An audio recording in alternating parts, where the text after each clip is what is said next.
Okay. Hi, and welcome to another PLD session. In this session, we are looking at data structures in Python. But as we do always, we'll take it from the very beginning. What is data structure and why do we even need to know about them? Basically, we've learned so far how to store individual data. So for instance, we learned that if I want to store something like my name, which is Ehoneah, and I don't want to keep typing my name in my program, I can just pass a variable to it. And in Python, you just input the name, type the name of the variable. There's no form of declaration. So just type it and assign it a value, but this has to be a string. So you assign it a value as such. So what is happening here is that we are able to store one data or one value to a variable. The question then comes, what if I want to store more values in just a single value so that I can have access to all those data somewhere else? If you want to store just one value, like one person's name, you can do it like this. But what if I want to store like everybody who is on this session's name in just one variable so that I can have access to it? That is when we start looking at the various types of data structures. Basically, we look at a collection of data.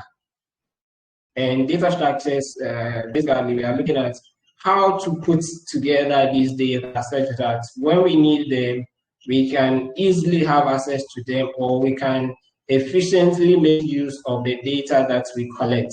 Okay, so there are different types of data structures. In every programming language, you have data structures, and there are different types depending on the programming language you are looking at. So in Python, we have two major types of data structures. We have the ones that are inbuilt with Python, that is, they already exist in Python. So when we take a look at types of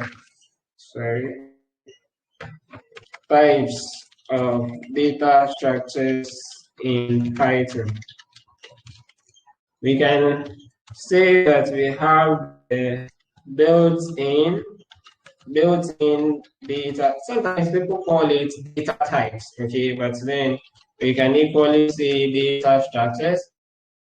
Then we have the user-defined data structures. So that is you how to define those ones, okay? So those are the two major types of data structures that we have. For the inbuilt data structures in Python, we have lists. We can talk about tuples. We can talk about sets. Then we can talk about dictionaries. Okay, dictionaries. Okay, great. Then when it comes to the user-defined data structures, there are quite a number of them. But then we just make mention of these few. We can talk about stacks. We can talk about queues, hash tables, hash maps, and the rest. Okay, so there are quite a number of them. Today, we're going to be focusing on these particular ones. I mean, the built-in data structures. Those ones comes by default with Python. So we want to see what they are and how we are going to make use of them. So for instance, let's start with, basically we are going to delve more in list in particular. So let's talk about list. What is a list in Python? When we say a list, if I ask you, give me a list of the names of the people on this session, everyone here knows how to do that. It's just a matter of collecting all the names and putting them together. So a list is a collection, okay? A list is basically a collection of data, but they are presented in a particular way and they have specific characteristics. So if you pay attention to these inbuilt data types, you will realize that, I mean the inbuilt one, all of them are a collection of data. What makes them one unique from the other is the various properties that that specific collection has. So that even though they are all collections of data, they have unique properties. And To understand the unique properties, there are some terminologies that I need to explain. Okay, so let me try explaining those terminologies. Pick a different color. Let's try explaining terminologies that we need to. So one of the terminologies is we say heterogeneous,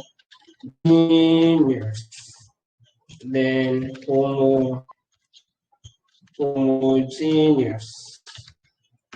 We say mutable and immutable. Okay, so we need to understand these technologies to be able to appreciate how any of these collections work. One that we can talk about is indexable. I think there should be a word like that. Whether there's a word like that or not is an assignment for you, but I will explain what I mean by that. So basically, when we say a collection of data, all right, that collection of data, the data could be data of the same type.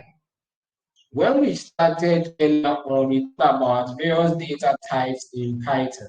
Okay, I remember we talked about 4 major data types in Python. We have the integer, the string, the boolean, I think so, and floats, right?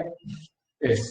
So we can have data of data inside that collection. When we have different types of data inside the collection, then it becomes heterogeneous. So this is an English word.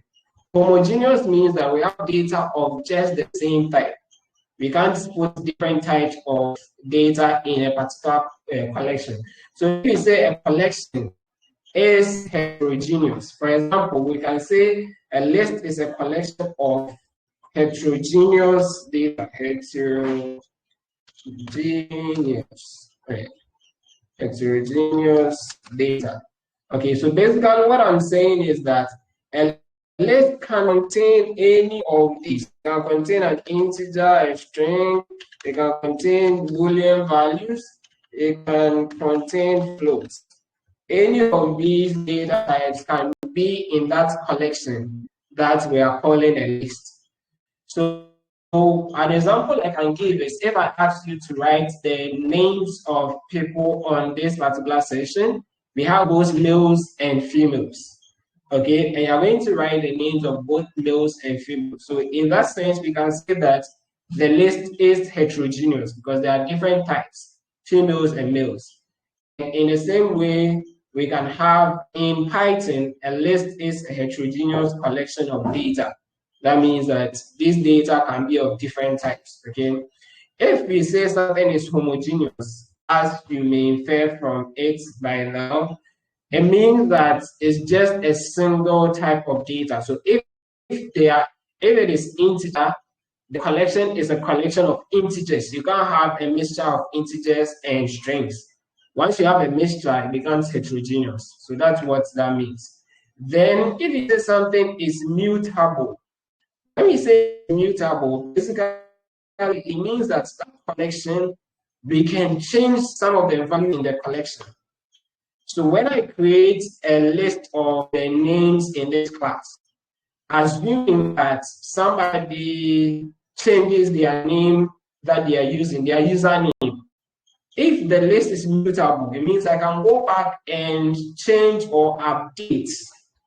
Okay, I can go back and update that list. So what do we say about this? We say we can update, we can change, we can delete elements of that collection, elements of the collection. That is when we can say that we have a mutable collection of data. So a list is a collection of heterogeneous data which is mutable in nature. So we are defining it, which is mutable, So basically, all that this means is that when we put together a collection of data, a mixture of different data types, and we have the ability to update, change, delete elements, or even add. So I should include that as part of this. We can add, update, change, delete elements of the collection. So that is what a list is, okay? Then the opposite of mutable is immutable. So we can't do any of these in a collection of data that is immutable. So if you joined us for the section on strings, we said that strings are a collection of characters, but they are immutable. I hope you are following. So if something is immutable, it means we can't add to it, we can't update it, we can't change, we can't delete the elements, any of the elements in those collections. So if you say a collection is immutable, what you have done is that you have given it some sort of right protection. Once I've written it, that is the end. Nothing can be changed about it. Okay, so sometimes you are writing a program and you need to keep a particular data the way that it is. You don't want anyone to be able to overwrite, delete from it, or do any changes to it. Then, if that happens to be a collection of data, you have to make it immutable. Later, we'll learn about the data structures that are immutable. But for instance, I've mentioned strings to be immutable. Then, when we talk about indexable, as I said earlier, I'm not really sure if there's a word like that, but I think there should be a word like that because I don't know why I'll be using it. Okay, thank God. There's a word like that. So basically, what indexable means is that the item can be indexed, and I'll explain indexing soon, but basically, index means that I can locate the specific, location in the collection. Okay, so which we are saying that a list is a collection of all different data types. If I say a list is indexable, then what it means is that at any point in time when I'm looking for a specific element, I can go get just with the index. With the index, I can grab that specific element. So there are some data structures that are not indexable. That means you can't use the index of an element to get that element. But if they are indexable, then we can use that. And another thing too is, I think we should cover that, ordered. So if we say a collection is ordered, it means the collection comes in a particular order and the order of occurrence is important. Right. So here, when we talk about a list, it is mutable, it is indexable, and it is what? Ordered. I hope all of these make sense.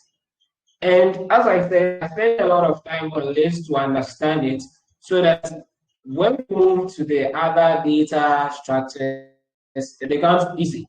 We understand all of these terminologies and how they are used, what their implications are, so it becomes easy for us. Any questions so far on what we've done?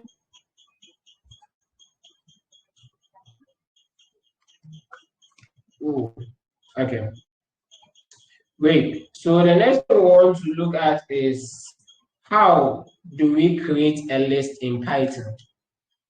So I said that if you want to create a list of attendance of this session, you just take your sheet of paper and write the names of everyone here on the call. But then in Python, if you want to put that same list to Python, how are we going to do it? Basically, we said that a collection that we are given a single name, okay? How I began, I said, if we are having just a single data, we create a variable, and the variable contains just a single data. But what if we want a collection of data still to be bound by just a single variable? So here, let's assume that we want to create a collection of names of the people here. What do we have to do? We have to create that collection in Python. And in Python, you start by giving it a name. So say names that is names of people here, is equal to, this is assigning a value to the value that we have created. But in Python, the notation is this square bracket notation. Once we do this square bracket notation, it means we are creating a list. This basically means that we have an empty list here. Names is equal to square bracket, open square bracket, close square bracket, simply means that we have an empty list. So if I want to put values in there, instead of starting with an empty list, I have started with a list of people here. I can see Marvel, okay, but it should be strings. Remember, strings have to be in quotation marks. Okay, so I can see Sana, then I can see Uchi. All right, so there are a number of other people, but then let's close our listing. So what we have now, we have a collection of names of the people who are here. And this is how we implement lists in Python. Basically, that's how we implement lists in Python. But I've mentioned that list could be a collection of different data types. So instead of having just the list of names, we could have the anything. Let me call it my list. Okay, and my list, maybe things I want to buy or anything. Let me just put some values in here. So we can have the number 23 in here. Maybe that's my favorite number. Then we can have a string, which is my name in here. We will have, let's say, this year, and any other thing. Okay, so this is a collection of data, but there are different data types. We have an integer here, but this is a string. Then this is also an integer. So basically, that is how we create lists in Python. Before we do any other thing, there are two major functions. Even though we are yet to talk about functions, which you would understand later, but then to be able to work with lists, there are two major functions that I think I have to make mention of. In fact, the one is the major one that we need to know, and that is a function that helps us get the total number of elements in a list. So this particular list, right now you can count it and see, oh, there is 1, 2, 3. There are 3 elements in this list. But what if there was so many elements? Imagine there were 1,000 elements in a list that I've given you. Are you not going to sit down and count it by yourself? So we pay attention to some of the functions that help us do some of the things. Okay. So the function that I'm talking about here is the len function, a very commonly used function in Python. So all that you need to do is to pass the list, the name of the list. Okay, so the name of the collection you check here, it is my list. You pass it into the parentheses of the len function, and it will give you the number of elements in that collection. So here, if I do this, my list, I'm going to get 1, 2, 3. So it's going to give me 3. Okay, and this will come in handy soon. Okay, let me quickly switch to the terminal. Ooh. Okay, let's use VS Code.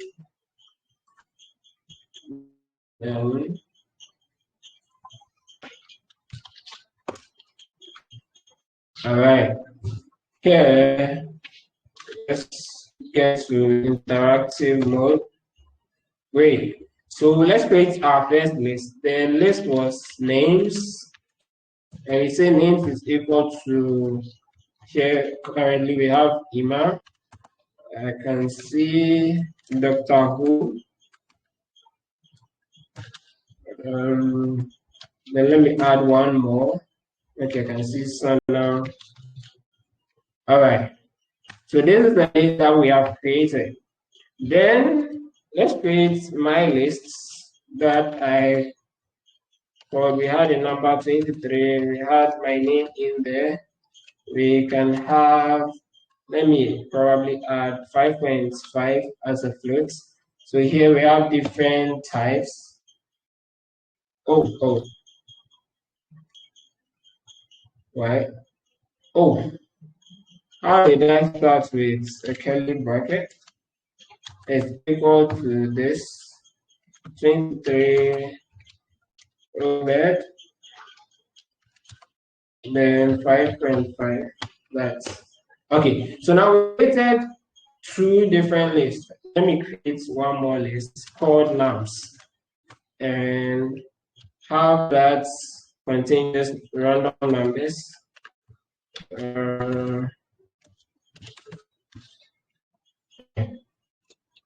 So to use our len function, as I said, we just write len like that. It's like as the length of our list. Then we pass the name of our list. So the first list that we created was names, and it contains 1, 2, 3. There are 3 people there. We expect it to give us 3, and that is what you are seeing here, 3. Okay. If we do the same length on, say, my list, should also give us 3 because there are 3 elements in there. Then finally, let's do that on nums. How many numbers do you have? 1, 2, 3, 4, 5. So we're expecting to see 5. Great. So keep that in mind because we are going to use it a lot when we come to the practical application of the list in Python. Okay, good. Let's see the one other function that I would mention here is sorted. And sorted is a special function that we use to sort the elements if they are numbers. Okay, so if they are numbers. So now let's use it on nums and see.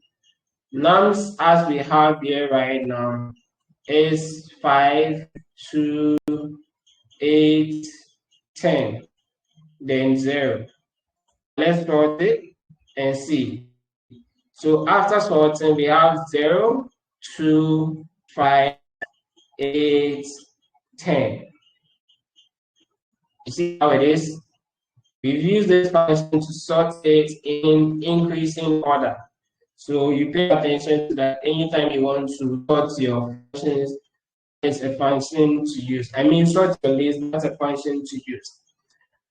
Aside these two functions, there are other functions that I'll introduce to you afterwards. But the next important thing we need to look at is the various methods that we can use on these lists.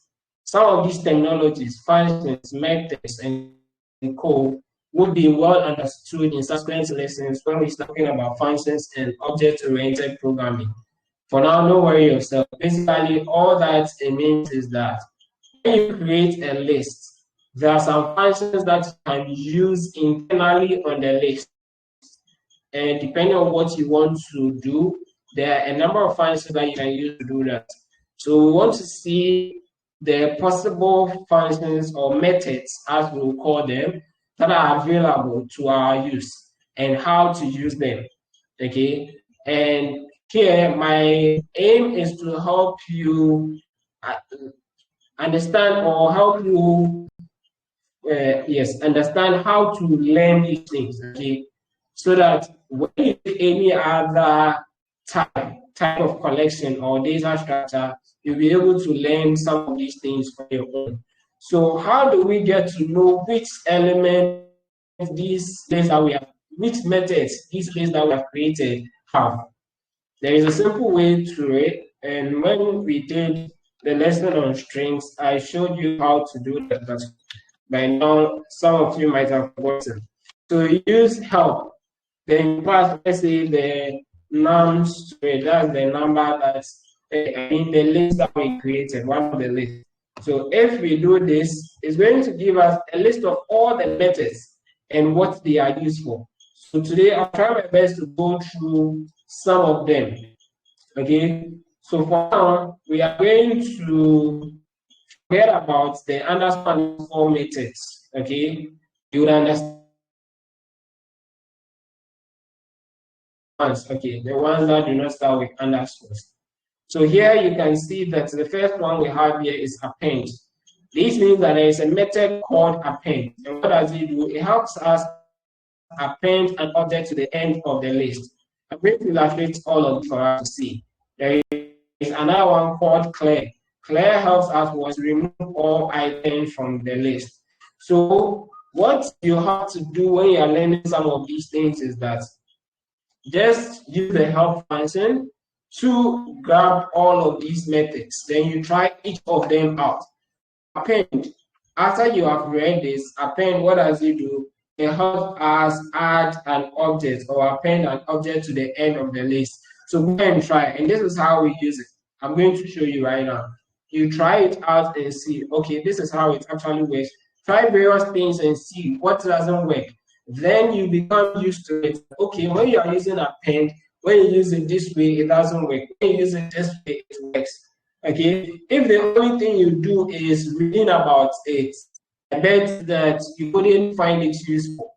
But if you sit down and try coding it out and say, okay, append, this is how it is used, this is how it behaves when you give it something like this or that, then it becomes easy for you to appreciate it and know when to use it. Okay, so let's get back. To use those ones, I'm going to categorize them into, say, ones that we use for adding elements to the list. For one example, an example of this method is the append method. And as we saw earlier, append is to append to the end of the list. So add an element to the end of the list. How do we do that? To use the method, you need to call the method on the list. Remember, I said you don't have to understand the terminology method. Now, I've explained what a list is. We've created a list. For instance, we've created a list called nums, and this is the list, okay? 5, 2, 8, 10, 0. Oh, then I remember that I forgot to add number 20. Number 20 is supposed to be part of this list, so I need to add it. That is when the append method can be used. So here, how to use it, just for the name of the list you want to append to, then use append. And as I say, how to do these things will all be clear when we do the object-oriented programming. So append, then you are going to put the objects that you want to append in this parenthesis. So what do we want to append? We want to append the number 20. Okay, so if I hit enter now, 20 has been added to the list. Where is it? We didn't see it. But if I go ahead and I print the list, you see that now I have 20 at the end of my list. Initially, the list was ending at 0. But by appending 20 to it, you now have it at the end of the list. And you remember when we did length of list, we got 5 items. Why not if I do length of the nums list, we are going to get 6 because we have appended an extra item to it. I hope that makes sense. And once I'm talking about trying to see how to use these things and knowing how not to use them and things, in the same way, you can go ahead and try something else and say append. Let's try appending multiple items, say this 2 and 3, and see what we get. Hit enter, and we get the type error. And what does it say? List.append takes exactly one argument, but you have given 2 arguments. So this is what I mean by learning. Learning how to learn Python programming. Okay, so you don't see something and read about it and say, okay, I understand this. Append means use it to append something. Then you move on to the next thing. No, try it out and see. Because right now that I've run this code and I've seen that append cannot take more than 1 element, I know that anytime I want to use append, I have to use just 1 element. Okay, there is something that I'll talk about from verse you let's go to the next one. So there's another method. There's another method that we can use to add elements, and it's called the extend method. Extend. What does the spelling? Extend method. So if we go into the help, if I write help again and I go to E column, you see extend as a method over there. And it's basically doing something similar to what the append is doing. What do I mean by that? It's also adding onto the list. It is extending the list. But the difference between, maybe I should go to help so that you see it for yourself. Today, my goal is to teach you how to name some of these things, okay? So let's go back to help, then help you see those things for yourself. Let's look for extend.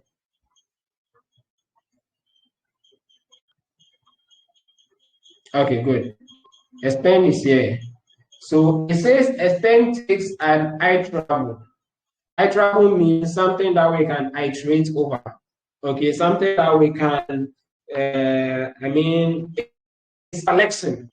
An iterable is like a collection that we can go over and over. So it means if you check that of append, you realize that,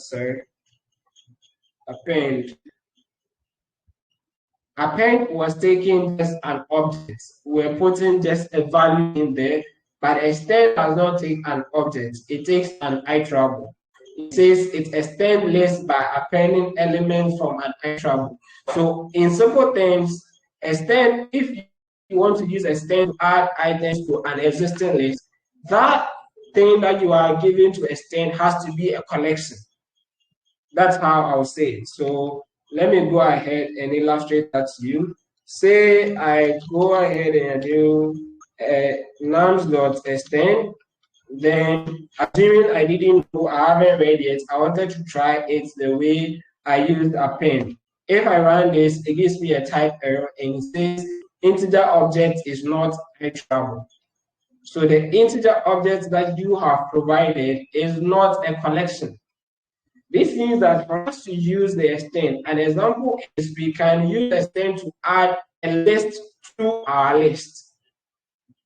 So if I want to add, say, 2 and 3, as I tried doing here, that append didn't allow me to do. Now they are saying that if I have that collection of data, I can use extend to do it. So another way to try, another thing to try, I said we are learning how to learn some of these things. Okay, I could have just gone ahead to tell you, but I want you to see it for yourself. Try these things out, and they stick better than just coming to one video and do everything for you. Okay, so I want to add a collection 2 and 3. Since I couldn't do it with append, and I've been told that if I have a collection of numbers, I can do it with extend. Then maybe I should try this and run it, and I still get another type error. And it says that list.extend takes exactly one argument, but 2 have been given. So what is the problem? They said a collection. I've provided a collection, but then you're not telling me that I've given multiple. It requires just a single value. So that is where you have to pay attention to it. That writing 2, 3 doesn't make it a collection in Python. It doesn't make this a list. For instance, if we are talking about the collection type list, if you want to create a list, you know that you should have the square bracket before you input the numbers in there. So something like this would be seen as a list. That means that if I want to append 2 and 3 to my list, then I have to put them in square bracket as what? A list. That is as an iterable or as a collection of data.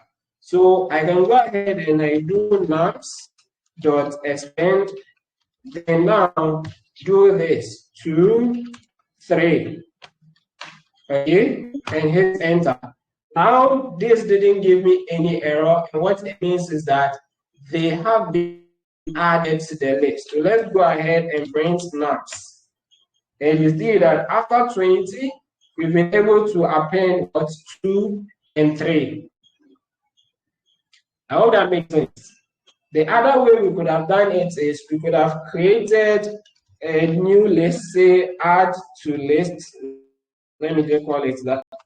Then pass some values to it, say 21, 36, 78. Say this is the new list. We want to add the existing list. We could have done that. Then when we come to nums.extend, we'll pass add to list. That's how do you call it? That's variable name to it. Then when we hit enter, it has appended all these digits to our list. Okay, so extend basically extend the list, the current list that you have, it extends it with another list, for example. Then remember, list is not the only collection of data that we have in Python. So that's why we use iterable. And in fact, it's not just even the data structures. There are other iterables that we'll look at later. But for now, just remember that to use extend to extend a list, you need to pass a collection of data to it. Okay, so if I go ahead and print out list, now you can see that we've added 21, 36, and 78. Any questions so far?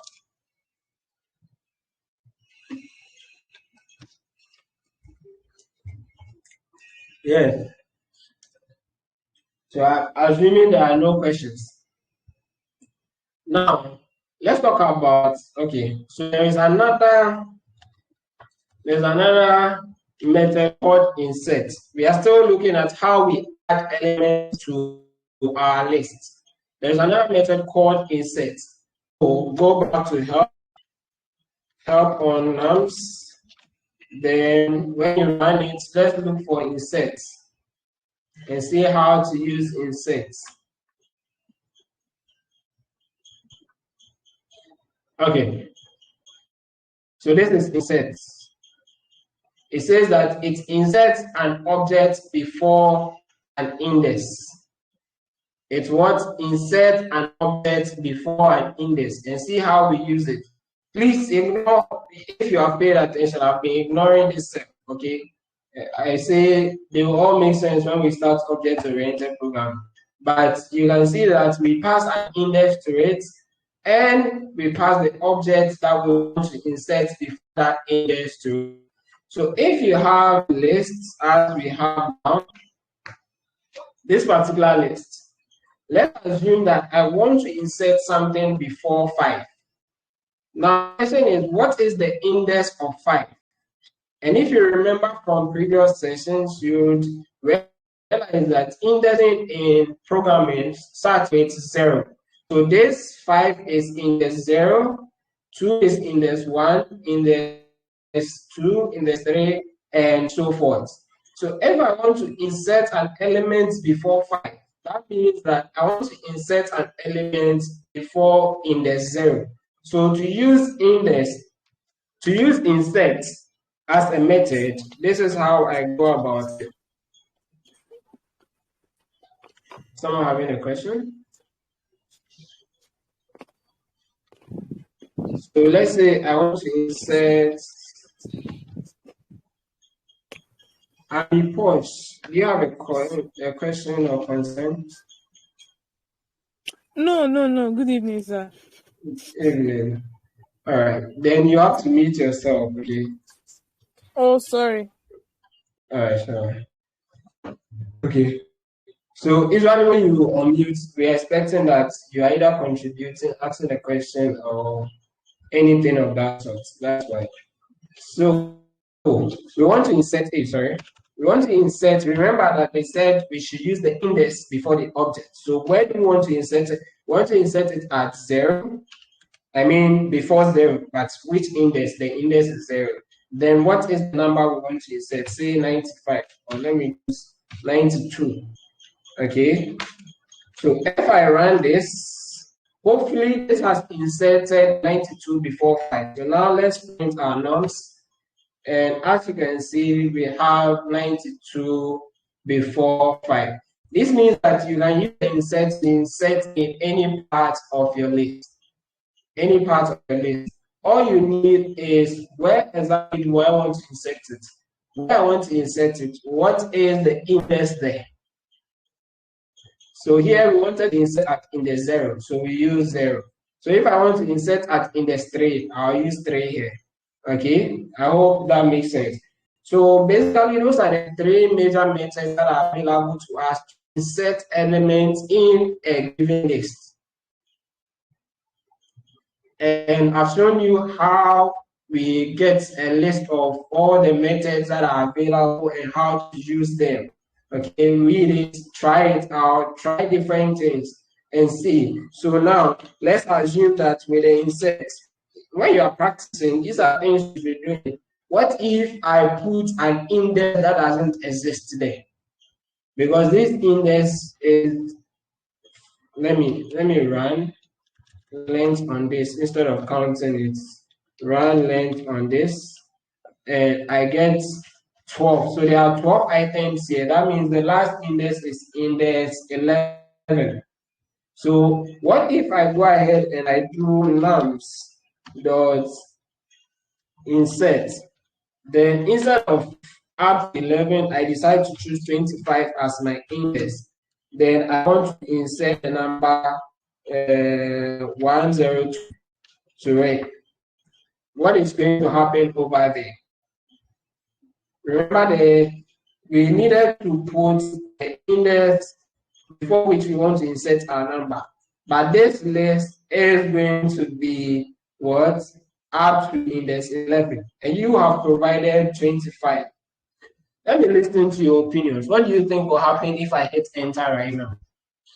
At least two people to share their thoughts on what they think will happen before I continue.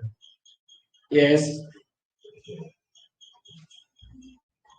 Yes, hurry up. Anyone? Hello, doctor. Hi, Tony. I think it's going to insert. It's going to insert at the end of the list. Okay. So Tony thinks it's going to insert at the end of the list. Yes, any other person? One last person. Continue. And because the index, because the list is not a fixed, it's not fixed in. The size is not fixed. That's what I just think. Okay. All right. That's a good one. Okay. Any other opinion? Please hurry up. Let's continue.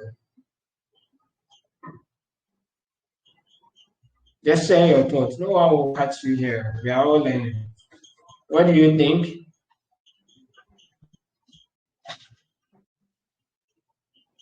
Hey, why the rest of you are here? Okay, then let me go on. So hit enter, and we didn't get any error. So let's see if what Tony said is right by printing out our numbers. And voila, we have inserting at the end. So even though the particular index we are looking for didn't exist, remember that we said what it should insert before that index. And none of the index that we currently have is greater than this particular one. They are all before it.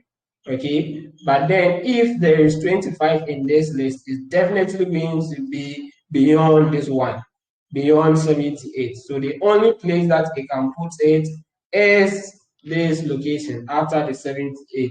And as Tony said earlier, the size of the list is not fixed. The list is mutable. We can add onto it. Okay, so enough about adding to a list, since we look at those various methods that we can use. Let's look at deleting from a list.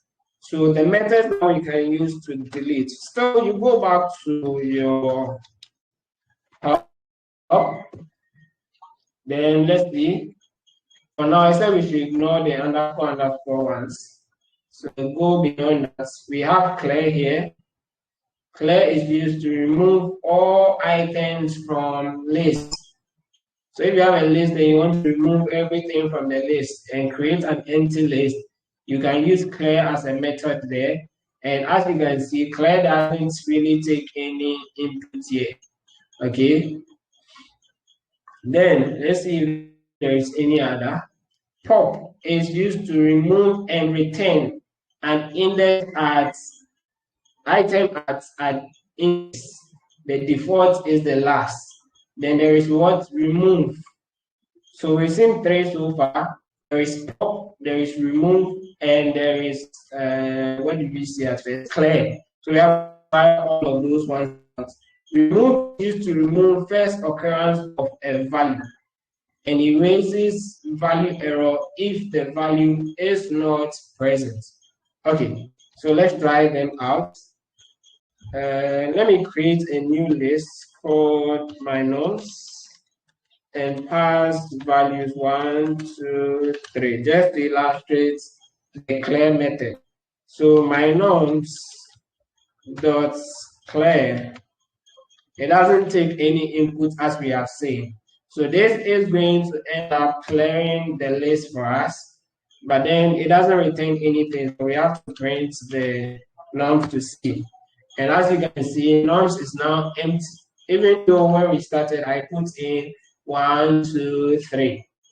Now it is empty. Okay.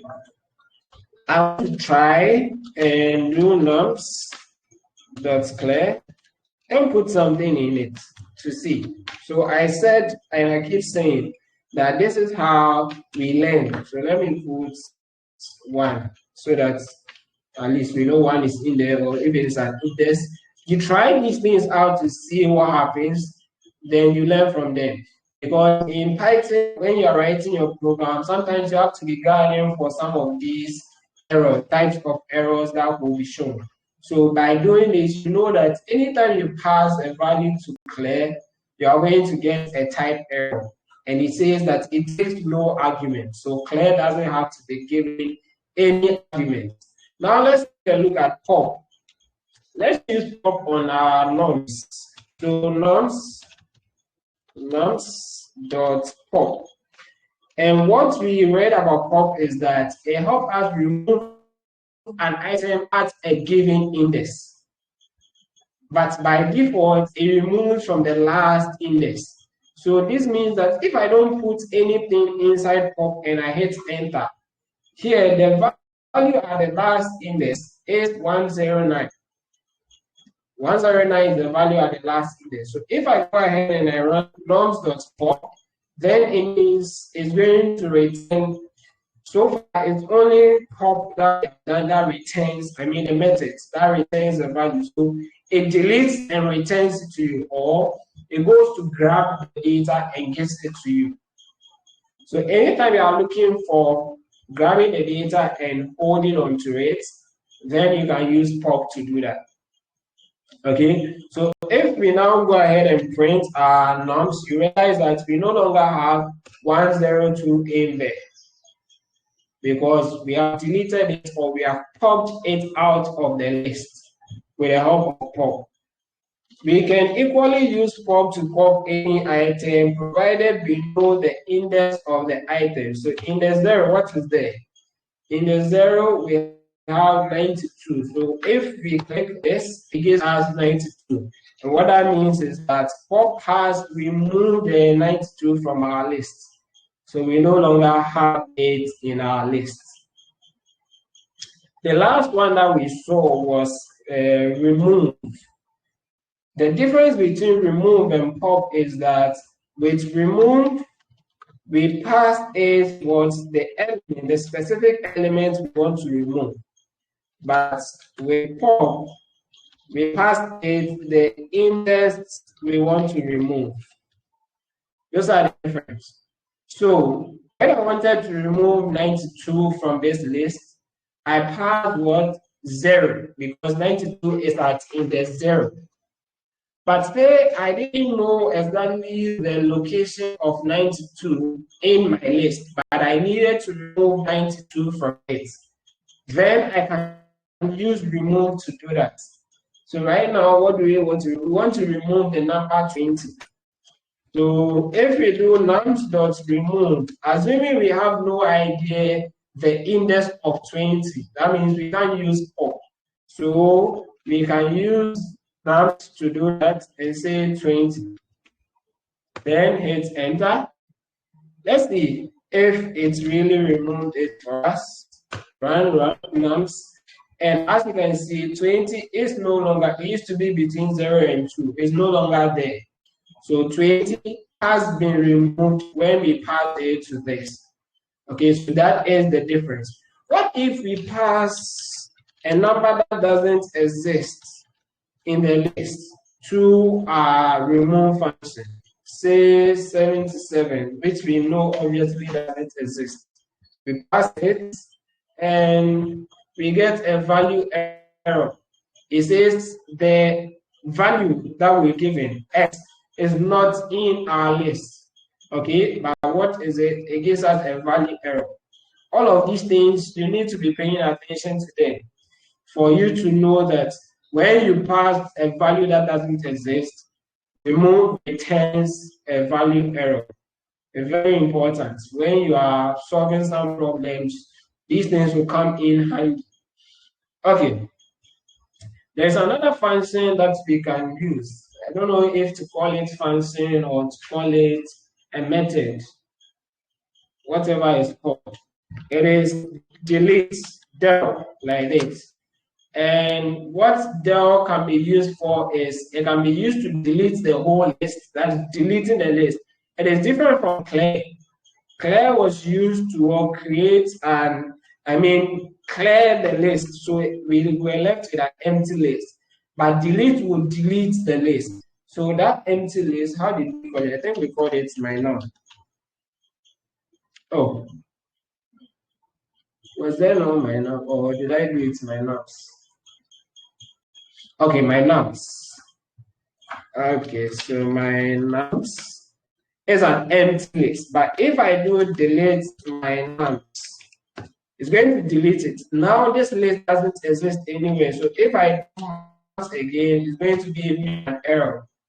Because name error, because my nums is not defined. But previously it was defined and it was an empty list, except that I've deleted it with this. So if you want to delete the list, then you have to use this delete function. However we call it, whether a function or whatever it is.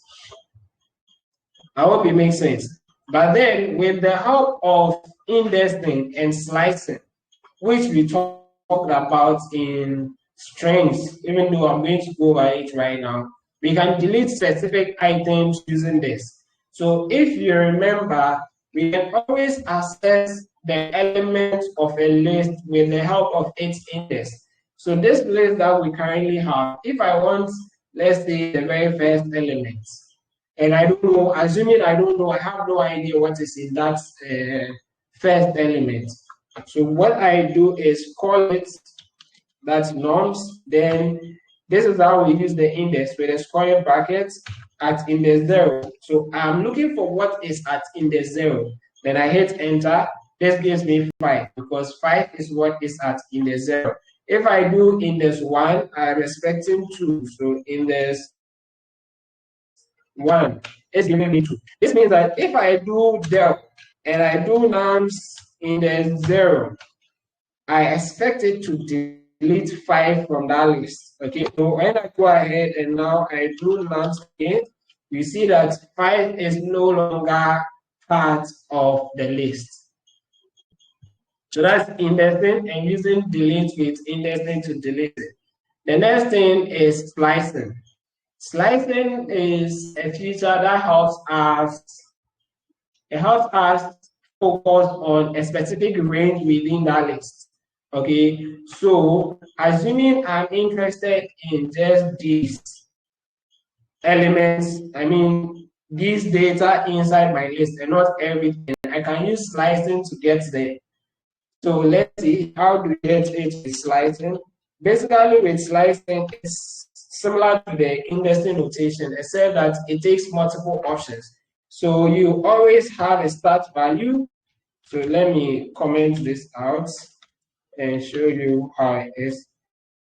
So we have a start value, colon, we have an end value, colon, the step value. So basically what is happening here is, in this list, which index do you want me to start from? So you are sending me to go and pick certain elements from the list. But where should I begin? Do I start from the very first one? Do I start from the third one? Then where do I end? Okay, so you put the index where you want to start from here, the index where you want to end here, and the step. Step meaning how the jump is going to be. So if step is 1, what it means is that I'm moving one after the other. If step is 2, it means when I go to the first one, I'll jump to the second. I'll jump 2 to the other 2. That is step. Okay, so from here, 1, 2. So I'll come and pick this, then 1, 2. Pick this, then 1, 2. So basically, that is how we use the slicing. So let's try using slicing to get some members of this list. Say I want from index 0 to index 2. The 0 to index 2 means that this 0, then 1 and 2. So I want from 2 to 10, those 3 elements. If you leave it like this, by default, the step is 1. So it's going to print that for us. Oh, sorry. So I forgot to mention this, and I think I did when we were doing the strength. Anytime you have these elements, okay, the end portion is the index before this specific one that you are quoting. So here, when I say 2, 2 is that index, but I want anything before it. Okay, so everything before it, that's what, or it should end before that index. Or in other things, you will say with 2 exclusive. Okay, you exclude 2, excluding 2. So depending on how you read it, so from 0 to 2, excluding 2, that means you're not going to include index 2. In the same way, I can go ahead and you say from 0 to index 6. That means that 0 to 5, because 6 is excluded. And sorry, type, oh, did I use a comma? Non-0 colon 6. So what we have in the 0, there's 1, there's 2, there's 3, there's 4, there's 5. So you see how we left in the 6 out. Basically, that is how it works. Now let's include a step and say 0 to 6, but then, okay, am I using a comma? 0 to 6, but then we want to step over it twice, like 2 times. Hit this, and as you can see, we left out this and we left out that. The reason being that we want this way, 2 being in the 0, then it says we should jump. So 1, 2. Then we going to pick this particular one, 10. Then from this, we went to 1, 2. Then we came to pick this 2. Okay, but if you go 1, 2 again, we will include 6. And we have stated here in our rule that we don't want 6. So with the help of slicing, as we have seen, we can delete any element or any group of elements. So assuming I want to delete these ones that I have here, all that I have to do is to say delete the nums, then pass 0, 0, 6, then 2, like this, and hit enter. So this is going to delete the 2, the 10, the 2 from it, as we have here. So let's print out our nums. If you compare it, you realize that this 2 is gone, and we still have our 8, 10 is also gone, we still have our 0, this 2 is also gone, then we have the rest. So basically, that is how we combine the delete with the other elements. Slicing or indexing to delete items. One other thing you should remember is that we could have negative indexing. And negative indexing basically means starting from behind. Okay, starting behind and counting downwards. So if I do nums -1, It's going to give me 78 because that's the last thing. Negative 2 will give me this. Negative 3 will give me this. So let's print that. Okay. So now you are seeing that. I'm going to show you a simple trick here. That will come in handy a lot of times when you are working with lists. If you want to reverse the list, there is a way you can use slicing to reverse the list. So let me just say that go first. I want to arrange this list. I want to what? Arrange the list, sort it. So I do sorted, then I pass my norms to it. Then hit enter. So this is giving me 0, 3, 8, 21, 36, 78. Now let's run nums and see. And you see that nums is not sorted. Even though we pass sorted here. So what sorted does is that here you are sorting it, but it is not affecting the original lists. Okay, so it's creating a new thing. So if I want, I can reassign this to say my nums, then I'll call it on sorted nums. That means that my nums is now going to be the sorted version of nums. So if I go ahead and print my nums, you see that that is sorted, but if I print nums, nums is not sorted. Okay, so when you call sorted on a list, it doesn't alter the original list. It sorts it and gives you an output of the sorted list, but it doesn't go back to alter the original list. What if you wanted to alter the original list?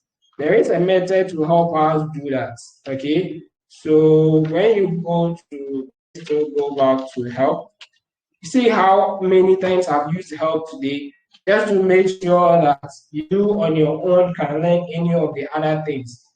Go there.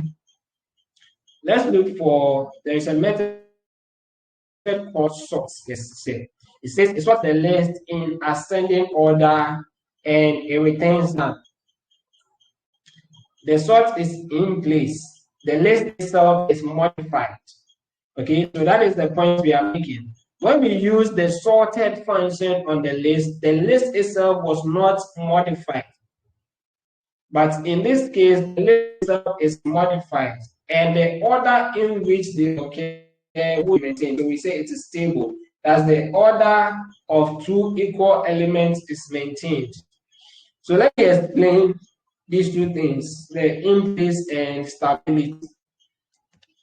If we have this list, okay, when we use the sorted function, you know that for me to have kept the sorted one, I had to create a new variable. That is, I have to just create a new space in memory to save or store those values. Okay, but if I happen to do something to my list where it is applied to that same list, I'm not creating any list again. That is in place. It is in the same place that it used to be, except that I have changed or I've sorted them out. Okay, that's what it means. Stability means that in this list, let me append it to this list. Okay, it wouldn't even make sense if I do. I mean, there is something about it, but then let me show you. So nums, let's append 8 against nums. You remember append? Append is going to add the number 8 to the last part. So now we have this 8 and this 8. When we talk about stability, if I run this program, okay, if I run this program or I run method on this this list, and that method is still able to keep, this is the first 8. So this 8 should always come before this 8. So even if I end up sorting it, even though here they are 8 and 8, so it will be difficult to identify them. But assuming they were like colored differently, if they were colored differently, and say this was colored black and this was colored white. What you see from here is in the current list, white comes before this. I said this is black and this is white. So in the current list, when I'm going to say I said this is black, this is white. Okay, so B and W. So the black comes before the white. That means that for we to say that this particular collection or the method that was used on it is stable, then what it means is that that order should always be maintained, irrespective of what we do to it. So if I reverse the list, if I sort the list, whatever I do to it, since they are the same value, I always expect that the black should come before the white. That is when we say that they are stable. Okay? But it's the same number, so you won't see it. But then what actually happens is that this 8 will always come before this 8 if we say it is stable. So how do we use the sorted method? We only call nums.sort like this. Then hit enter. Now you see that it didn't give us any output, but if we go ahead and print nums, nums has been sorted. Initially this was nums. It was 80321, but now nums is 0388. So as I was saying, this 8 is this particular one. Then this 8 is this particular one. You can't change the order. And that means sort is what? Stable. Or the list is stable if we say. Then the rest are sorted out neatly. So that is one function that we can use. But then if you paid attention to the function, so the method sort, you would have seen that there is a way to use it to also reverse the order. Where is it? Source. Reverse the order. Yes. So here you can say, like by default, reverse is equal to false. So if I want to reverse it, then I can change the reverse to be true. So let's try that and see. Now I've set this list out, but we want to reverse it. How do we do that? We just call nums.sort. Then inside here we put reverse is equal to true and hit enter. Now when we check nums, we are in the reverse order. Okay, so that's one of the ways that you can reverse the given list. But I also want to show you how to reverse the list just using the slicing rules. You remember that when we write nums, okay, if I write this, what it means is that from start to end, okay, slicing. If I go ahead and I print it, it prints from start to end. Because I didn't provide any value for the start, I didn't provide any value for the end. So it's definitely from start to end. And remember that by default, the step value is 1. So if I want to go the opposite direction, I can make step value to be -1. Then it will take me from the end to the start. So that is one way to also reverse this list. I can do nums, then do this and say -1. Just by doing this, I'm going to reverse that list. Please pay attention. And all of this, I mean, this slicing in particular can be done with strings. So if you are given a string and you need to reverse the order of the string, that is basically what to do with it. So let me give a practical example. I was working on a task where we're asked to check if a given string is a palindrome. Okay, and as you know by now, a palindrome is like, if a string is a palindrome, it means that the reverse of the string is the same as the string itself. So let's assume that you are given S to be a string, and the string was, say, 101. Okay, this should be a palindrome. And what it means is that when you reverse it, you should get the same thing. So you want to check if it is a palindrome. The simplest way is to just reverse the string Okay, so you use this to reverse the string and check if we've done conditionals already. So I can check if this, that is the reverse string, is equal to S. If it is equal to S, then I'm going to say I'm going to print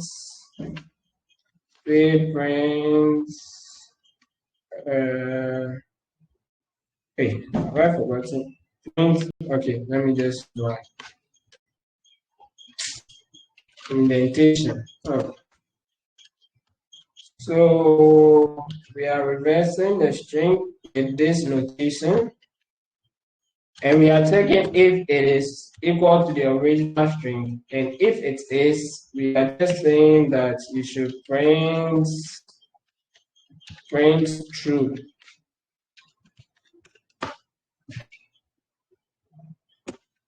Okay, so a printed true, that means that that is what a palindrome. Okay, so that is how we use some of these things. Right now, you are learning them like on their own individually, what they mean. But eventually, when you are writing your applications, you should be able to weave these things into it. Any questions so far? And we talk about a few more methods in the list, on list. And I'll give some assignment today.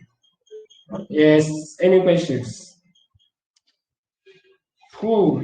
One important, so if you have any questions, let me go. One important method that we need to know about is index. So let's go back to help. So let it help us on index. What is index? Index. Where are you? Here. So index is, it returns the first index of a value. It returns the first index of a value. It raises a value error if the value is not present. So this is how you use it. You have the value here. The start by default, the start is 0, and the stop by default is this. Okay, so let's go ahead and use index. In simple terms, all that we have said about index is that if you have a value, say I have the number 5, and I want to check if my list contains a number 5. That's basically it. Does this list contain 5? If it contains 5, what is the index of that 5? Okay, so you go ahead and run it. It says value error, 5 is not in the list. So our list does not contain any number like 5. And as you can see here, we don't have a number like that. So if we go with a number that we have, say number 36, since number 36 is in there, it's going to tell us 1 because it's at position 1. That's index 1, 0, 1. That's where it is. Okay. So just want to, I think I made use of it in solving a question where the true sum problem. Okay. Maybe we'll do some of those things soon. But then there was a problem like that, and I just needed to know if a particular number. So when you are writing a program, you want to know if a particular number exists in a given list or a member of a list or something like that. If it exists, simply you use this, and if it exists, you get the index. So if even you are getting an index, then know that it exists. So you can go ahead and do whatever you are going to do. If it throws an error, then you know that that value doesn't exist in your list. Okay, so whatever you want to do with it, you go ahead and do. But then you see that here we have 2 8s here. We can decide to check if beyond this 8, if there is another 8. If you want to do something like that, we have to know the index of this. Then we start after that index. Okay, so I can say this is 0, 1, 2, 3. So let's start from index 4 and check if there is 8. So all that you do is this comma, then where do you want to start from? We want to start from index 4. So it's going to give us, we are expecting it to give us index 4, because that is where we have this particular one. Okay, it's at index 4. Maybe it doesn't make sense to you. Let me append let me append 78 to our list. But append 78 to this list. So now our list has 278 in there. Kindly give me a second. Let me pick one.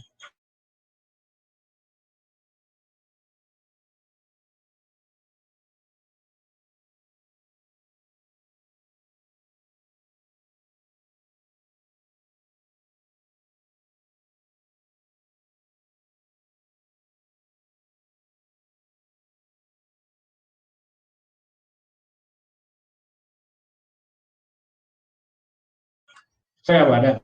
Yeah, so as you can see now, we have 78 here, then 78 there. So assuming that I'm aware that 78 is at this position, but I want to know beyond the 78, is there any other 78? So I can use the index to do that. And I say index, instead of, I'm looking for 78. But where do I start from? Let's start from index 1, because I know that before 1, there is a 78, and that's not what I am looking for. Let's find if there is another 78 somewhere. So right now, if I go and hit enter, I expect it to give me this is 1, 2, 3, 4, 5, 6, 7, because there's 78 at position 7. And that is it. Okay, so basically that is how we use the indexing. In fact, you can also decide to try. Okay, so let's assume that I am interested in knowing whether 78 exists between index 1 and index 3. So I start with 1 and end with 3. If I do this, it's going to give me an error because there's no 78 between index 1 and index 3. Okay, because I have stated that I should set between this index 1 and index 3. That is what it basically means, and you should be able to implement any of these whenever you want. There is another one that you need to know about, another method known as copy. So sometimes when you are given a list, you are going to do an operation on the list, but you don't need to modify the list itself. But that operation that you are going to do is going to modify the list. Let's say, for instance, let's assume that you have asked me to sort out this list. Okay, this list currently, let's say nums. You said I should sort the list out, but I shouldn't modify this. You want me to sort the list, I shouldn't modify it, but I can still use the sort method. And you know that the sort method is an in-place method where it's going to modify the actual order here. It's going to modify this list.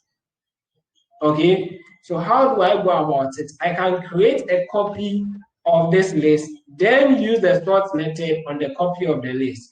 So to create a copy of that list, I'll say new nums is equal to, then I'll call the original nums and create a copy of it. So basically, to create a copy of it, you use the .copy method. And by doing this, we have created a copy inside new nums. So new nums contain the exact copy that we have here. And now I can go ahead and use new nums, but sort it. Okay, so if I print my new nums now, you realize that it has been sorted. But then the original nums that we had is still in the order in which it is. Okay, this has a lot of practical application. Because if you are given a question and you've been asked that don't touch this particular one, or even if the question hasn't asked, you are going to do an operation and now you come and compare it to the original list. So you don't need to touch the original list, but you need the exact copy of the original list, then you can go ahead and use the .copy method. So there are quite a number of other methods that you can use, but then I think this what we have covered is enough, and at least I've shown you all through how the methods and how we know how to use the methods, and you have to go and try. So for any of the methods that we are yet to talk about, let me see. I'm pretty sure there are some methods we are yet to talk about. So any of them, apart from this underscore methods, any of them that we are yet to talk about, take time. We've talked about pen, we've talked about clear, copy. We've not talked about count. So take time, find out what count does, then how to use it. When they give you errors and things, try it by yourself. We talked about index, extend, insert, pop. We've talked about remove. We've not talked about reverse. You look at reverse. Then we've talked about sort. Okay, so at least we've talked about almost every one of them. I think for now we can see that there are only 2 of them that we are yet to talk about. So try and find some time to look at those 2. Any questions before I go to the meat of what we have to do today? Any questions so far? Let's see. Can I come back to the board? So the last session that we had, we looked at the flow control using conditionals and loops, okay? And I mentioned that when we start talking about data structures like lists, that's when they are going a lot of lists, because practically we tend to use them a lot when we have some of these collection of data. So I want us to apply a few of them on lists that we have been learning so far, then see how these work. So one of the common loops that we have is for loop, then while loop. Then the conditionals, we have the if, we have if else, then we have if only a number of them, so it could be as many as possible, then else. Okay, so let's see how we can use, where did you go to? Wow. Let's see how we can use these ones in our program.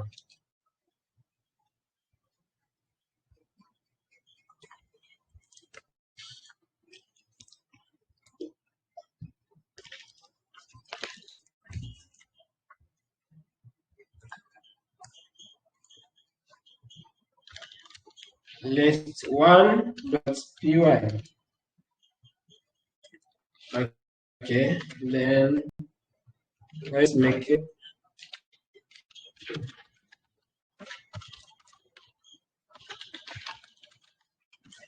Okay, so what am I looking at? Let me just create any list called scores.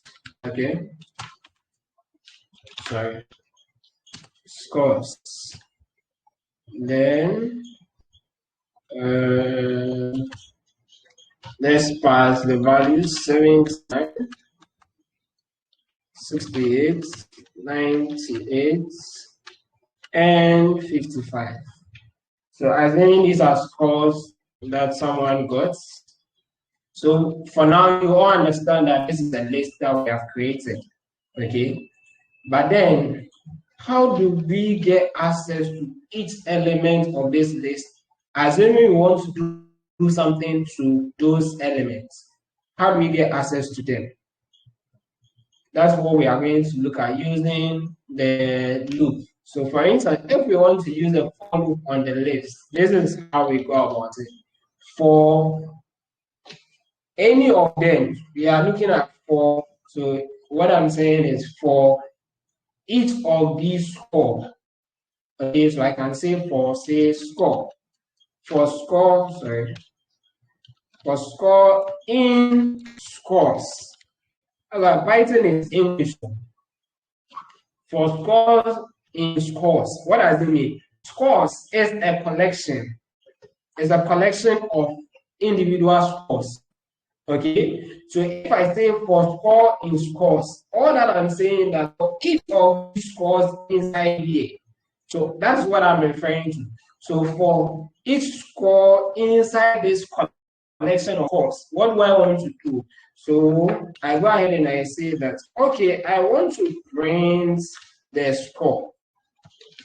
Okay, so all that this implementation is going to help me do is that I'm going to print these individual, because I've used the for loop to go inside this collection, and I say that for each member of this list, do something. And what am I doing here? I am printing it out.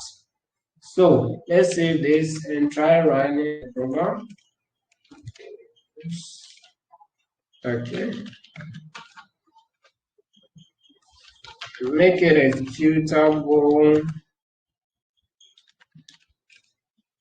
Great. Then let's run it. So as you can see from here, we have 79, which is the first one, 68, the next one, 98, the next one, 55. Okay, good. So if in the same way, let's say this student score, it wasn't that good, and we wanted to add, okay, we wanted to adjust. Let's assume that this is an excellent student and we want to up his scores. So what do? We decide to add plus 10 to each of the scores.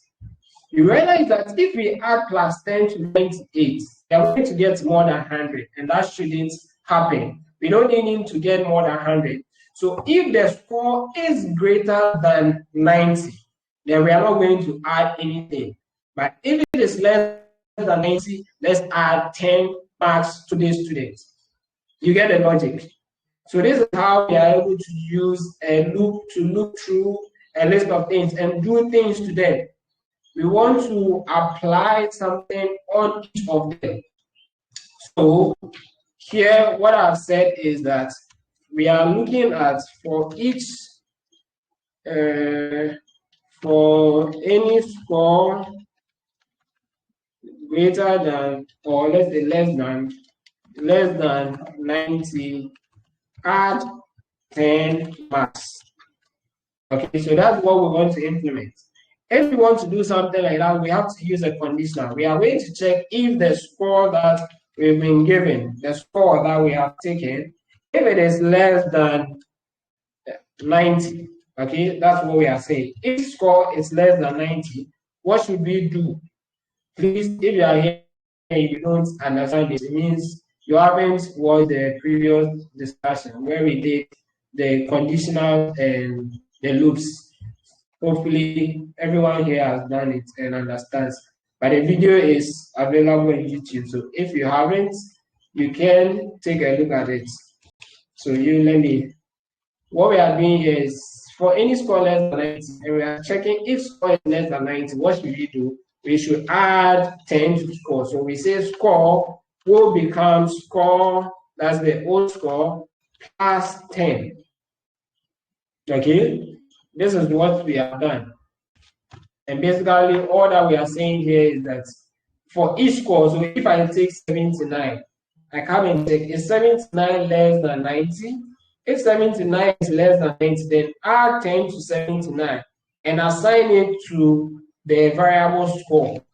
So we have updated the score. And there's a simpler way to write this in Python. Instead of repeating score, you just put plus here.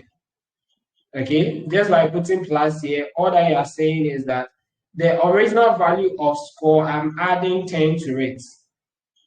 So if I go ahead and I run this program, hopefully it should add 10 to 79, making it 89, 10 to 69, 68, making it 78, then 98, making it, no, it shouldn't add to 98, 55, it should add. But then I think before I do that, let me print score before. Okay, so let's say this print score, or say maybe our format list. We've done all of this string formatting. So before, okay, then so before this person called this, then after, so let me copy what is here. Then after was, so after adding or topping up, this is what is called. So go ahead and execute this. So you see, before the person scored 68, but after we did the addition is what? 78.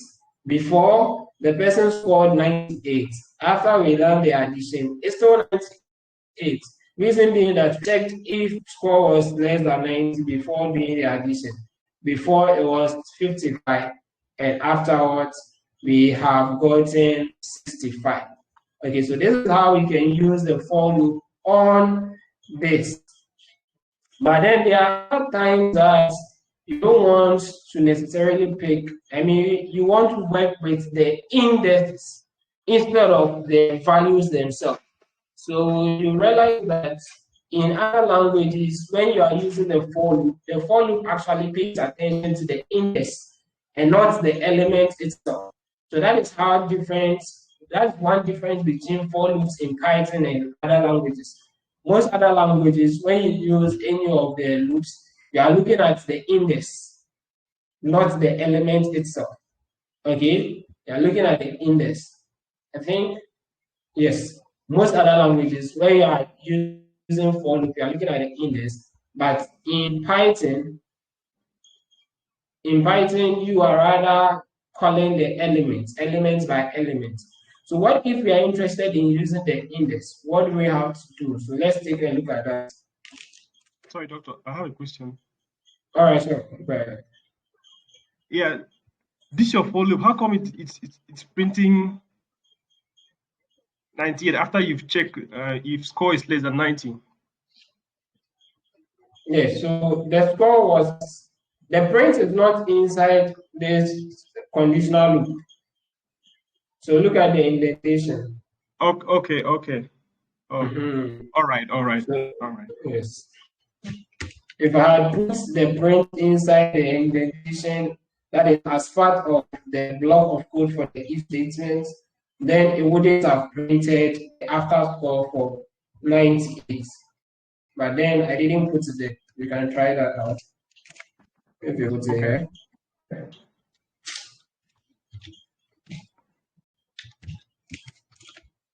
Okay, so let's try this. So when you get to 98, you say before 98, but I didn't print any after for 98 because our print is within the block, and the block only works for statements that are, I mean, scores that are less than 90. Okay, so go back to what I had initially. Wait. Now let's use what can I do to pick the index? Sometimes it becomes very necessary to get the index. I don't know if you have experienced that before. But then let me show you how. Okay, so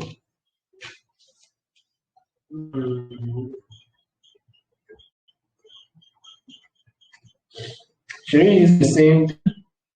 Okay, so let's use the same concept here, okay?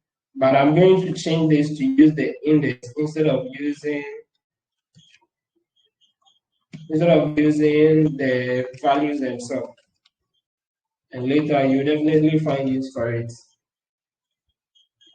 So the difference is that, as I'm saying, this for loop goes in here in page 79.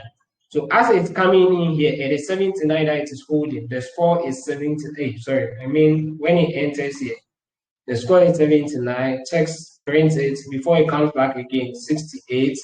But if we want to get the index, okay, assuming it's the index we wanted to print and not, okay, so let's say in this implementation, I want you to print the index against each score. Okay, so let's assume that index against each score. So you should tell me that each score. So what I want you to do is go through the list and tell me that at index 0, the score is 78. At index 1, the score is 68. Index 90, index 2, the score is 98. Something like that. How then do you go about it? Because when you use this, you are going to end up the score itself. Okay. So to get the index, one way that we can do that is we need to get the size of the list or the length of the list, and we have already learned that we can use length as a function to get it.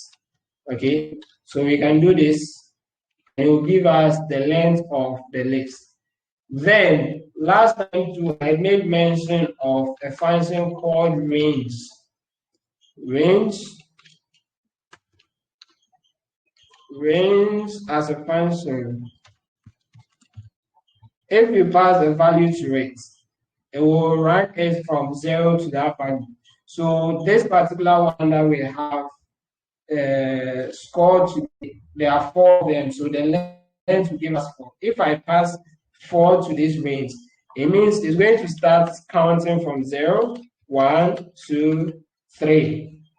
So this is how we get the index for this element, by checking the size of the list, and passing the list to range function. Once range has gotten the size of the list, it's going to generate these indices for us. That when we enter, we know what index it is. Okay, so let's try it. Maybe I don't want to delete this, but then you let me delete it so that we do everything from scratch. Okay, so we are writing a for loop, but this time around, instead of saying for score in this, we are looking at an index. So let me use I. For I in not just the scores, but rather in range of length scores. Please pay attention to this. If you have a list and you want to iterate using the index, this is how you go about doing it. And it's an important thing that you need to know. Okay, if you want to use the index, this is how you go about it. So for I in range this, it means that since the size of the scores is 4, we are going to have this to be the various indices. So the first I will be I is equal to 0. So we enter in here. What do we want to do? We want to print each of them, the index against the score. So we can say that print, let me format it and say inside here, index I, so we have to use the curly brackets. This I is our index, okay? Column I will give us the score. Score will have the so to get a score, you remember how we use indexing of a list. So the name of the list, scores, the square brackets, the index. So this should give us each of them, the index column, the score, the index column, the score. This is not like the perfect example that, I mean, a practical example, but it still gets the job done and brings out the meaning. So let me go ahead and execute this. I hope you understand what is happening. I've used this range function together with the length function to generate the indices for this particular list, so that our iterate over the indices instead of iterating over the elements themselves. That means that now I have access to the index and I can use it to do anything I want to do. All right, and here what I'm trying to do is just printing out the index column, the score. So I should expect that we get something of this sort: 0 column. Let me use equal to. So say 0 is equal to this, 1 is equal to that, 2 is equal to that, and 3 is equal to this. So let's say this, make this executable. Set mod plus x list 2. Okay, then let's execute list 2. Great. Okay, so as you can see from here, we have 0 is equal to 79, 1 is equal to 68, 2 is equal to 98, and 3 is equal to 55. So basically what we have done is, with the help of the range and the length function, we've been able to get the index or the index for each of the scores. Okay, very important. All right, so those are the two ways we can use it. As for the while loop, it will be pretty easy. I don't want to spend time on that. Let's look at the last thing that I want to teach today. That is list comprehension. A very interesting thing. But then let's quickly go through it to give you an idea what that is. List comprehension. Okay, so when you talk about list comprehension, basically what it means is that generate a new list out of a given list, okay, based on a certain expression. That's basically what it is. So let's assume that I'm giving you a list, and the list is like numbers. So numbers is equal to, then I have the list 1, 2, 3, 4. Sorry, 4. Okay, and I'm giving you this list. I want you to generate the square of each number. The square of each number. We can do that using a for loop. And I'll write the implementation right now. But then an easier way would be for us to use a list comprehension to do that. Okay. So let's see how we are going to generate the squares. So generate squares for the list above. Generate squares for the list. Let's go to our terminal.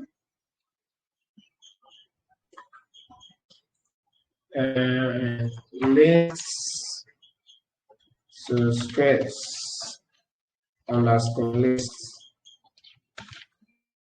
.ui. Okay, so what are we trying to do here? Python 3. What we are trying to do is generate the squares of a given list. So we generate the squares of the members of a given list. Okay, that's what we want to do. But in the first way, we want to use a for loop. Use a for loop. So how do we use a for loop to do that? We've already looked at it. Let's create our list first. Our list is nums is equal to 1, 2, 3, 4. Okay, good. So to use a for loop on nums, you say for num in nums, that is for the number in the list nums. What we want to do, we want to create, so we have to create a new list. Okay, that will hold so let me say for nums, that will be the new is equal to an empty list. For nums is an empty list. So we want to find the square of each of these numbers. And after we find the square, we'll append it to this empty list. That's how we can generate it. Okay. So how do we do that? For each number, we are trying to, so we can go ahead. In fact, I want to make it simple. I'll just go ahead and append for each number. I'm appending. So use append on this. What are we appending? I'm appending the square. The square, that means num.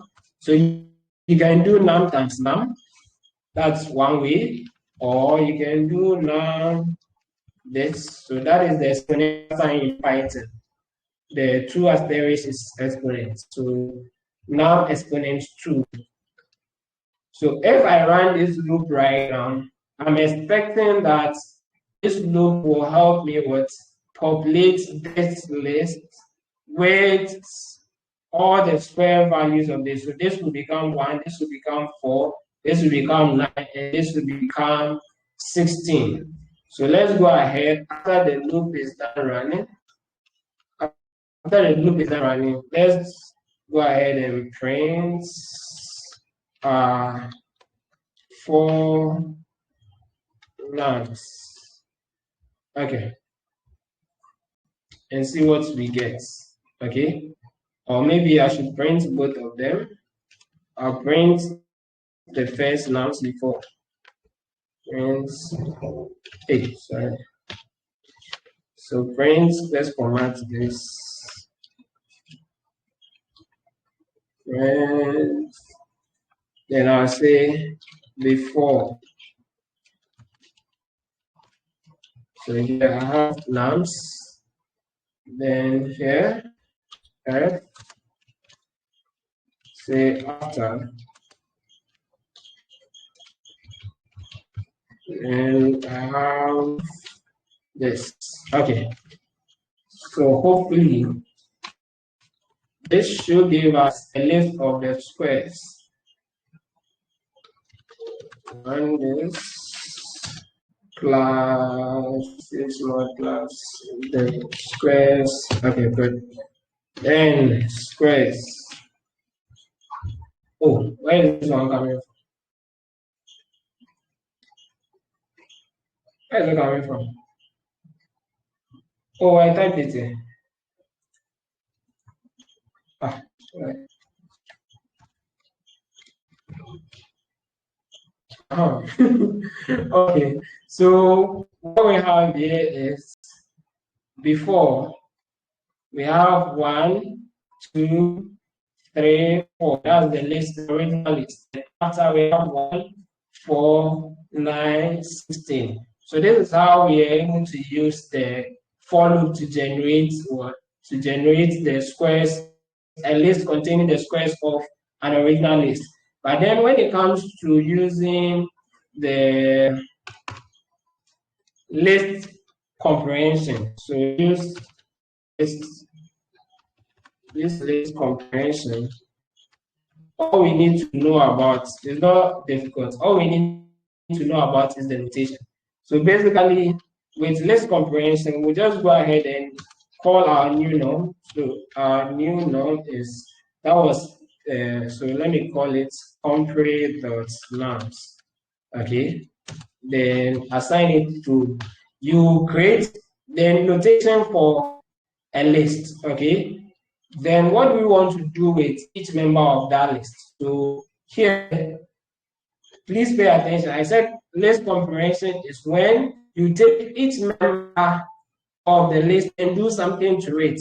Okay, so each member of this list, I want to call it num.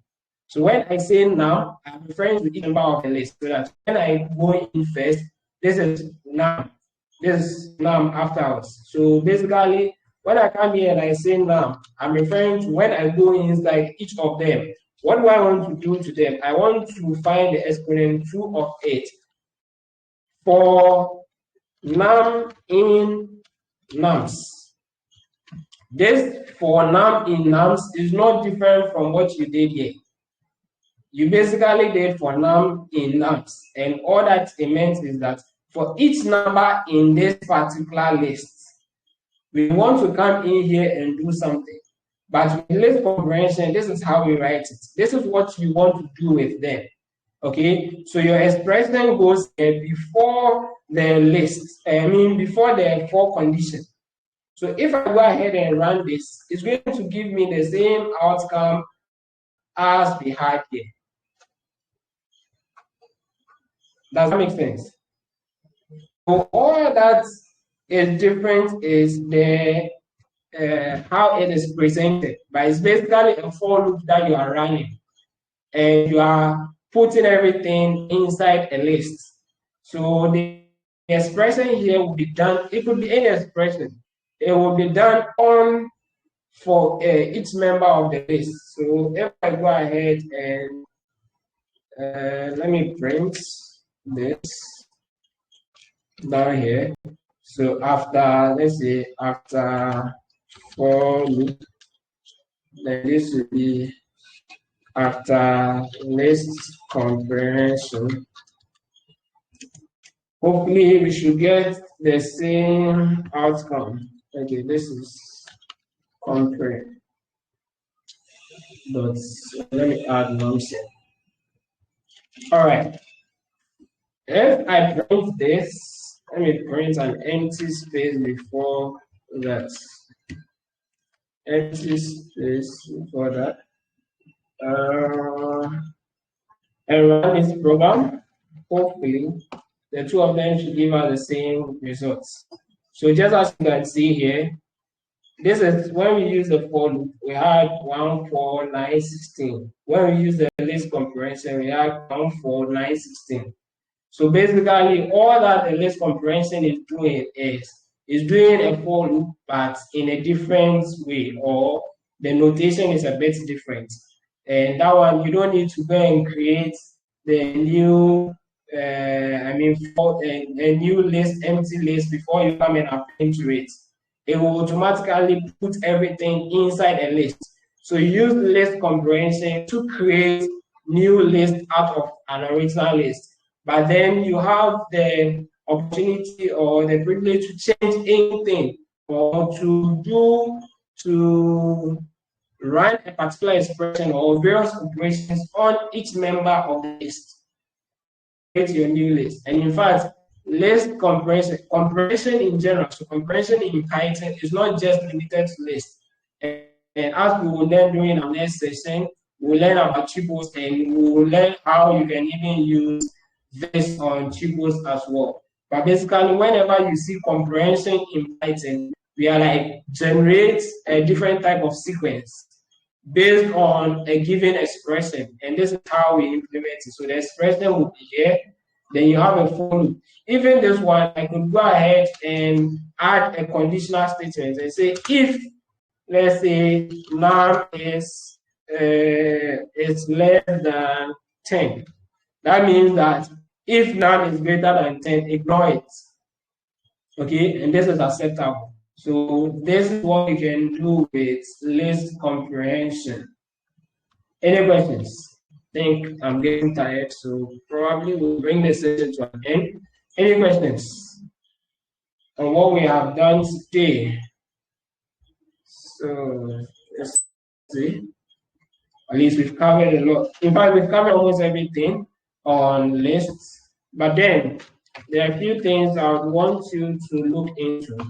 When we do functions, I may bring them out, but for now, go and look into these ones.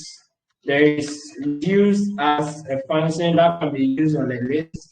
There is map as a function that can be used on the list. There is filter as a function that can be used on the list. And there are other common functions to like max, which will return the maximum value in a list. There is min, which will return the minimum value in the list. And I want you to take a look at these two as well, especially look at it in terms of where you have, let's say, strings. If you have integers, you know that it's easy to bring just the largest integer. Max will bring you the largest integer. Min will bring you the smallest integer. But what if there are strings? How does it do that? Okay, so what if the list is made up of strings? And what about a case where the list is made up of a mixture of data types, what is going to happen. So take a look at that as well. Then there is this other function. We have compare function that is used to compare two lists. So maybe list 1, list 2. Then we can also talk about there is sum. Okay, sum will add up the members of the list if they are all integers. And another assignment I would want you to do is write your own implementation of sum using a for loop. Or, okay, so I think there should be 2 assignments with that. So write your own implementation of the sum function using a for loop. Then the second one will be using list comprehension.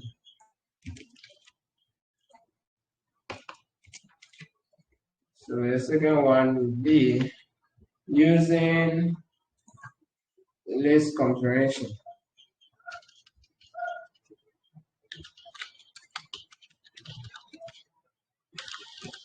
Okay, hope this makes sense to you. So basically, the sum, when you pass, remember we are dealing with a list. We are dealing with list. So when you pass the list to sum, it's going to add up all the elements in there and give you the sum of the elements. I want you to write a function. You can call it whatever you want to call it. So for sum and compare sum. And what it's going to do is that the first one is going to use a for loop to add all the members of the sum. Then the second one is going to add all the members using list comprehension. I look forward to seeing the solution in the Telegram group. So once you are done, just share it with us and we'll look at it. Thank you all for joining, and hopefully we'll meet again. I'll discuss that in the group, but then we'll meet again to finalize the inbuilt data types. Then we'll move on to functions in Python. So I'll see you in the next meeting. Bye-bye. Thank you, Doctor. Bye. Thanks a lot.